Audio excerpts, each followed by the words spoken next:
Nilikha lang ba talaga ang Panginoong Jesus? Hi there mga mahal na kapatid sa Panginoon, Pastor Ariel here, and pag-usapan po natin yan at ito po ang mensahe ko, no? Sa nagtanong po, maraming salamat sa iyo, kaibigan, sa pagiging honest mo. I appreciate na patuloy tayong nag-iisip patungkol sa Diyos at hindi ito para awayin ka. Gusto ko lang pong sagutin ng may kaayusan base po sa Biblia at sa kasaysayan at hindi po sa opinion ko lamang. Unang-una po, ang Panginoong Yesus ay nilikha, sabi daw. Hindi daw to ayon sa Biblia. But if we're going to look in the book of John chapter 1, 1-3, ang sabi po doon, in the beginning was the Word, and the Word was with God, and the Word was God. So through Him, all things were made. So kung lahat ng bagay ay ginawa sa pamamagitan niya, ngayon ang tanong po is, paano siya magiging nilikha? So, kung created si Jesus, dapat kasama siya sa things made. Pero malinaw po ang Biblia, walang anumang nilikha na hindi dumaan sa Kanya. In the book of Colossians chapter 1, 16-17, it's very clear, for in Him all things were created. He is before all things. So mahal kong kapatid, hindi siya bahagi ng creation. Siya ang pinagmulan ng creation. And pangalawa po, sinabi niya, hindi sila daw pareho ng authority. Okay? And hindi po ito tugma sa Biblia. Kung titignan po natin, in the book of Matthew chapter 28 verse 18, maliwanag po na sinasabi rito ng Panginoong Jesus mismo, all authority in heaven and on earth has been given to me. John chapter 10 verse 30 tells us, I and the Father are one. Ano pong ibig sabihin yan? Hindi po ibig sabihin na magkaibang Diyos po sila. Ibig sabihin po niyan, iisa ang kanilang kalikasan. Iisa po ang kanilang kapangyarihan. So hindi po yan competition. Yan po ay perfect unity ng Diyos. And pangatlo po, hindi po namamatay ang Diyos. Tama po yun. Tama. Pero kulang po yan. Tama ka, ang Diyos po ay hindi po namamatay. Pero ito po yung kulang. Because in the book of John chapter 1 verse 14, and I want you to listen, the Word became flesh. Nagkatawang tao po. Philippians chapter 2 verse 6-8 tells us, being in very nature God, became obedient to death. So hindi po namatay ang pagka-Diyos ng Panginoong Yesus, pero sa kanyang pagkatao, namatay siya para sa iyo at para sa akin at para sa ating lahat. Hindi po ito contradiction. Yan po ay pag-ibig ng Diyos na kumikilos para iligtas po tayong lahat. And another thing, ang sabi mo po is inimbento lang ni Constantine.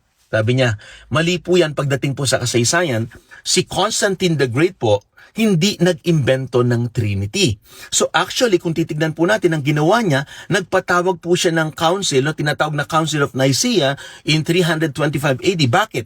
Kasi may mga mali pong turo na nagsasabing nilikha daw po ang Panginoong Hesukristo. Yun po yung Arianism. So hindi sila po nag-imbento.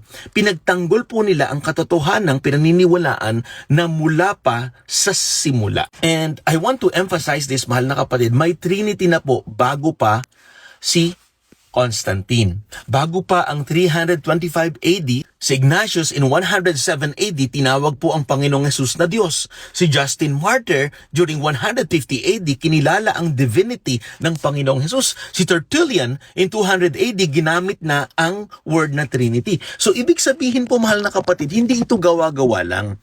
Ito ay matagal na pong paniniwala ng mga unang Kristiyano na kapareho po natin ng pananampalataya. So ang totoong issue po is misunderstanding. Hindi po kakulangan sa anumang ebidensya. Minsan po kasi gusto nating ipasok ang Diyos sa sariling logic po natin. Pero tandaan po natin, mga mahal na kapatid, ang Diyos ay hindi po limitado sa isip ng tao. Nawa po nakatulong ang short video na ito, and this is my final message to each and every one. Mahal kong kaibigan, hindi ito paramihan ng alam o pagalingan pagdating sa argumento, pagdating sa debate. Ang tanong po is, sino ba si Jesus sa buhay mo? Yun po yung katanungan. Kung siya ay nilikha lang, hindi niya kayang iligtas ang buhay mo sa tiyak na kapahamakan. Pero kung siya ay Diyos na nagkatawang tao, siya lang ang may kapangyarihan na magligtas sa iyo at sa akin.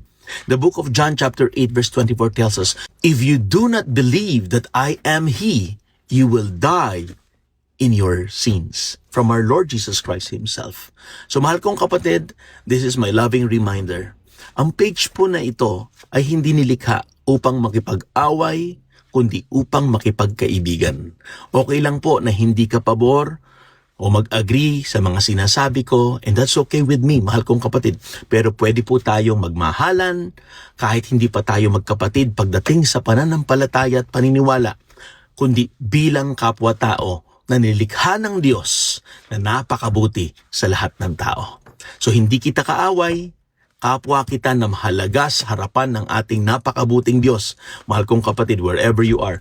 At kung bukas ang puso mo, masaya akong ipagpatuloy yung usapan po nating ito, hindi para magtalo, kundi para magkaroon ng kaliwanagan at makatulong tayo sa bawat isa at maging sa ating minamahal na mga kapwa Kristiyano. Once again, Pastor Ariel here, patuloy po na nagpapaalala sa atin to remain shining and stay amazing.